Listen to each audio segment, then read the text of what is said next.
High viewers, నేను నిన్న ఫేస్బుక్లో ఒక మీమ్ చూశాను. ఏంటంటే మన జులై మూవీలో ఇతను ఉంటాడు కదా, విలన్ ఉంటాడు సోను సూద్. ఏదో ఒక విషయం చెప్తూ ఇప్పుడే ఇలా ఉంటే ఇక ఆ తర్వాత ఎలా ఉంటుంది మీ ఊహకే వదిలేస్తున్నా అన్నట్టుగా ఉంటుంది. దానికి ఇక్కడ వచ్చేసి ఎలా చేసిన పేరడీ.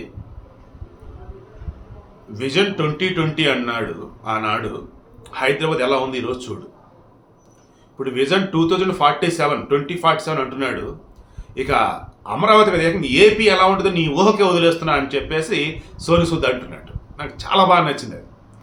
ఎందుకంటే చంద్రబాబు గారు విజన్ 2020 అంటే సీరియస్లీ ఒకనాడు ఏదేదో పిచ్చోల్లాగా రకరకాలుగా మాట్లాడుకొచ్చారు. ఈరోజు విజన్ 2020 హైదరాబాద్ సమస్య అని చెప్పింది. చెక్ చేస్తే 2020 నాటికండి. ఏంటండి అసలు అది? హైదరాబాద్ కాదు, సైబరాబాద్ అని ఒక మహానగరం. ఓ రకంగా ఈ మాదాపూర్ కానీ, ఆ గచ్చిబౌలి కానీ, ఆ ఫైనాన్షియల్ డిస్ట్రిక్ట్ కానీ, సరౌండింగ్స్ చెక్ చేసుకుంటా పోతూ ఉంటాయి. ఫారినర్స్ ఎవరైనా వస్తే వాళ్ళు ఇండియాలో ఉన్నామా లేదా అమెరికా కానీ, లేదన్నప్పుడు స్విట్జర్లాండ్ కానీ, దెన్ ఇంకా వేరే వేరే కంట్రీస్లో కొన్ని డెవలప్డ్ ఏరియాస్ ఉంటాయి కదా, లైక్ అక్కడ ఉన్న వాళ్ళకి అర్థం కావట్లేదు. ఆ రేంజ్లో హైదరాబాద్ డెవలప్ అయ్యింది. వరల్డ్లో ఈవెన్ అమెరికా కానీ, ఫ్రాన్స్ కానీ, జర్మనీ కానీ, న్యూజిలాండ్ కానీ, స్విట్జర్లాండ్ లైక్ ఇలా అనుకుంటున్నప్పుడు ఆయా దేశంలో ఒక హెడ్ ఆఫీస్ ఉంది, ఒక కార్పొరేట్ ఆఫీస్ ఉంది అనుకుంది. వాళ్ళకి సెకండ్ ఆఫీస్ ఎక్కడ అంటే హైదరాబాద్. అంతే. గూగుల్ కావచ్చు, మైక్రోసాఫ్ట్ కావచ్చు, విప్రో కానీ, ఇన్ఫోసిస్ కానీ లైక్ ఇలా మొత్తం మీరు చెక్ చేసుకోండి. మన దగ్గర డొమెస్టిక్ కానీ, ఇంటర్నేషనల్ కానీ ఓవరాల్ నేను చెప్తాను. చూడు, విషయం ఏంటి, ఈరోజు ఏ రేంజ్లో హైదరాబాద్ డెవలప్ అయిందంటే దేశానికి సెకండ్ క్యాపిటల్ అంటే హైదరాబాద్ బెస్ట్ చాయిస్ అనే విధంగా. ఇక్కడ లేని ఫెసిలిటీస్ లేవు, అన్నీ ఉన్నాయి. ఒక అవుటర్ రింగ్ రోడ్ ఏంటి, ఇన్నర్ రింగ్ రోడ్ కానీ, ఇన్నర్ రింగ్ రోడ్ ఎప్పుడు ఉందో కానీ, అవుటర్ రింగ్ రోడ్ కానీ, శంషాబాద్ ఎయిర్పోర్ట్ కానీ, మన మెట్రో కానీ, ఇవన్నీ చంద్రబాబు సమయంలో వచ్చినవి. ఈవెన్ నిన్న కూడా కేటీఆర్ వచ్చేసి తెలంగాణ తల్లి వీళ్ళు మార్చారు కాంగ్రెస్లో అధినేతలు అంటున్నప్పుడు, తెలంగాణ వచ్చిన తర్వాత చేసిన డెవలప్మెంట్ మొత్తం మాదే అంటున్నప్పుడు, ఏది మీరు ఏం చేశారో చెప్పండి అంటే వాళ్ళ దగ్గర ఈ ఫ్లైఓవర్లు ఏవే చేశారు 2, 3, 4, 5, 10 అవి తప్ప ఇంకేం లేవు వాళ్ళ దగ్గర. ఎందుకు? అవుటర్ రింగ్ రోడ్ ప్రపోజల్ కానీ, శంషాబాద్ ఎయిర్పోర్ట్ కానీ, మెట్రో కానీ, ఇవన్నీ చంద్రబాబు సమయంలో ఉన్నవే. ఆ తర్వాత వచ్చినా కూడా జస్ట్ ఆయన చేసినటువంటి వాటికి డెవలప్మెంట్ సంబంధించి, లేదా ప్రపోజ్ చేసిన వాటికి సంబంధించి ఎస్ ఓకే అండ్ క్యారీ అని చెప్పేసి చెప్తాను తప్ప వేరేది ఏమీ లే. సో ఇప్పుడు అంతా ఎందుకంటే నేను ఈరోజు ఒక సిటీకి సంబంధించి అలా చేశాడు ఆ మనిషి అంటే చంద్రబాబు గారు. 2047 విజన్ డాక్యుమెంట్ ఈరోజు మన విజయవాడలో ఇందిరాగాంధీ స్టేడియంలో విజన్ డాక్యుమెంట్ ఓపెన్ చేస్తున్నారు. దానికి సంబంధించేసి మొత్తం క్రాస్ చెక్ చేసుకుంటా పోతే 2047 అంటే భారతదేశానికి స్వాతంత్రం వచ్చి 100 సంవత్సరాలు అవుతుంది. ఈ 100 సంవత్సరాలు అయిన తర్వాత చెక్ చేస్తే ప్రపంచంలో ఎక్కడ చూసినా సరే తెలుగువారు ఉన్నత స్థానంలో ఉండాలి, గొప్పగా బతుకుతూ ఉండాలి. ఇండియా మొత్తం మీద చూస్తే ఏపీ ఫస్ట్ ప్లేస్లో ఉంది డెవలప్మెంట్లో.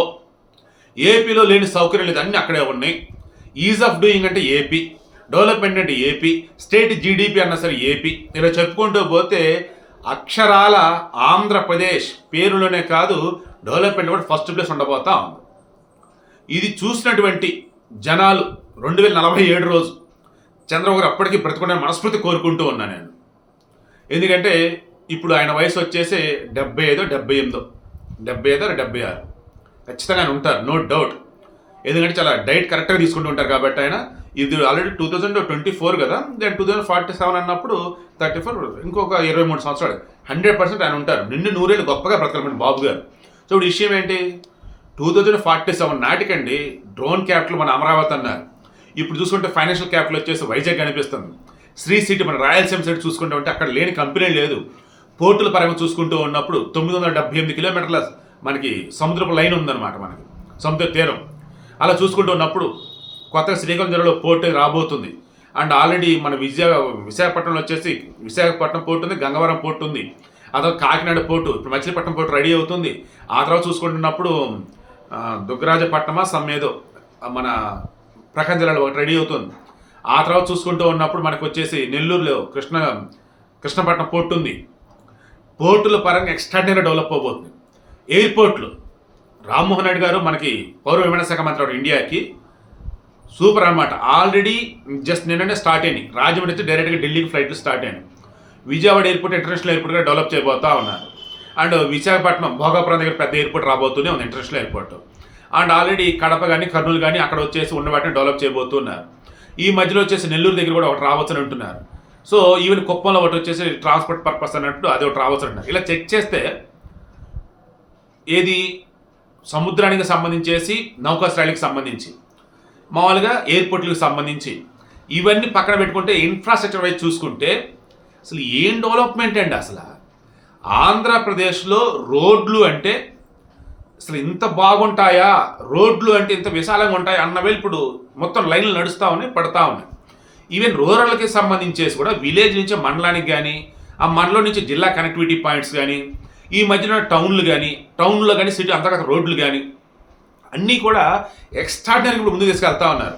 ఈవెన్ క్లియర్గా మొన్న చెప్పింది కూడా ఏంటంటే రేపు 2029 నాటికి మరల ఎన్నికలు వచ్చే నాటికి ఆంధ్రప్రదేశ్లో ఇల్లు లేని పేదవాడు అన్నది ఉండకూడదు. ఖచ్చితంగా ప్రతి ఒక్క పేదవాడు ఇంటితోనే ఉండాలి. ఆల్రెడీ జగన్ హయాంలో కొంతమందికి ఇచ్చారు, అందులో అర్హత లేనటువంటి వాళ్ళకి ఇచ్చారు. వాళ్ళు తీసి పక్కన పెట్టి అర్హత ఉన్నటువంటి వాళ్ళకి ఆ ఇల్లు కట్టేట్టుకోవడం కానీ, ఇప్పుడు కొత్తగా సిటీలో అయితే 2 సెంట్లు, ఊర్లో కనుక అయినట్టయితే 3 సెంట్లు ఇళ్ల స్థలం ఇచ్చేసి వాళ్ళకి ఇల్లు కట్టేయడం కానీ, అండ్ కేంద్ర ప్రభుత్వం నుంచి వచ్చే ఫండ్స్ స్టేట్ గవర్నమెంట్ దాన్ని కొన్ని యాడ్ చేసి అలా ఇల్లు అంటే డెవలప్మెంట్ తీసుకెళ్ళటం కానీ, ఆల్రెడీ నరేగా అంటారు చూసారా, జాతీయ గ్రామీణ ఉపాధి హామీ పథకం అని చెప్పేసి దానికి సంబంధించేసి ఆల్రెడీ ఫండ్స్ ఎక్కువ వచ్చేలా చేస్తున్నారు మన పవన్ కళ్యాణ్ గారు. ఎందుకంటే పంచాయతీరాజ్ శాఖ సంబంధించి ఆయన కాబట్టి అంటే పల్లెటూరులో అన్నప్పుడు ఊళ్ళో అన్నప్పుడు ఎక్కువ మంది వాళ్ళు చేస్తుంటారు కాబట్టి. సో ఇలా ఒకప్పుడు అవునన్నా కాదన్నా జగన్మోహన్ పరిపాలన పుణ్యమని చదువుకున్న వాళ్ళు కూడా వేరే చోట వలసలు పోయారు. స్కూళ్ళలో అన్ని ఫెసిలిటీస్ ఉన్నా సరే పిల్లల్ని చదువులు అనిపించి వాళ్ళతో కూడా పట్టుకెళ్ళిపోయారు. ఇప్పుడు అలా కాదు, అంతా ఏపీ వస్తున్నారు. ఇంకా పూర్తిగా రావాల్సి ఉంది. ఏ మాట నిజాలు మాట్లాడుకుందాం, ఇంకా పూర్తిగా రాలా. వలసలు పోయిన వాళ్ళు ఏపీ డెవలప్ అవుతుందంటే వింటున్నారు, డెవలప్ అయితే వద్దని రెడీగా ఉన్నారు, డెవలప్మెంట్ కాకుండా డెవలపింగ్ అన్నా సరే రెడీగా ఉన్నారు. సో వీడియో క్లోజ్ చేస్తా చూడండి. ఈరోజు చంద్రబాబు గారు ఒకనాడు విజన్ 2020 ఒక హైదరాబాద్ డెవలప్ చేసి చూపించారు. బట్ ఈరోజు విజన్ 2047 అన్నప్పుడు Amaravati state capital extraordinary develop అయితే no doubt. World bank, Asia development funds అన్ని వస్తున్నాయి. ఇవి కాకుండా సెంట్రల్ గవర్నమెంట్ ఇచ్చే ఫండ్స్, ఇవి కాకుండా చంద్రబాబు గారు కొన్ని ప్రైవేట్ సంస్థలు తీసుకొస్తున్నారు. పబ్లిక్ ప్రైవేట్ పార్ట్నర్షిప్ PPP, దాని ద్వారా ఈవేళ Amaravati connectivity point wise extraordinary develop అవుతుంది. ఇదే వేలో అటు శ్రీకాకుళం నుంచి మొదలుకుంటే విజయనగరం, విశాఖపట్నం, తూర్పుగోదావరి, పశ్చిమ గోదావరి, కృష్ణా, గుంటూరు, ప్రకాశం, నెల్లూరు, అటు చూసినట్టు చిత్తూరు, కడప, కర్నూలు, అనంతపురం, ఈ ఉమ్మడి 13 జిల్లాలకు సంబంధించి ప్రజెంట్ 26 జిల్లాలకు సంబంధించి కూడా టూరిజం వైజ్, అదేవిధంగా ట్రాన్స్పోర్ట్ వైజ్, తర్వాత వచ్చేసి ఏదైతే మనం వస్తువులకు సంబంధించి ఎక్స్పోర్ట్స్ ఇంపోర్ట్స్ సంబంధించి ఎక్స్ట్రాడినరీ వేలో అన్నింటికి సంబంధించి ఏపీ అంటే ది బెస్ట్ అన్న వేలో చంద్రబాబు తీర్చిదిద్దబోతున్నారు. దానికి బెస్ట్ ఎగ్జాంపుల్ ఈరోజు వాళ్ళు రిలీజ్ చేస్తున్నట్టు 2047 document, vision document, 2047 vision document. I'm sure అండి 2047 నాటికి ఆంధ్రప్రదేశ్లో ఏ మూలకెళ్ళినా సరే డెవలప్మెంట్, పచ్చదనం, పరిశుభ్రత అన్నింటికి సంబంధించేసి వాళ్ళ దగ్గర ఫండ్స్ విషయంలో కావచ్చు, ఆదాయం విషయంలో కావచ్చు, విద్యుత్ విషయంలో కావచ్చు, అసలు ఇంకా మనం వంక పెట్టలేం. ఎక్స్ట్రాడినరీగా ఉందిరా బాబు. ఇది ఇండియాలో ఉన్నటువంటి ఒక స్టేటా, లేదన్నప్పుడు ఇండియాలో సెపరేట్గా డెవలప్మెంట్ ఇంకొక కంట్రీ అన్న ఫీలింగ్ అయితే వచ్చిందని నాకైతే అనిపిస్తూ ఉంది.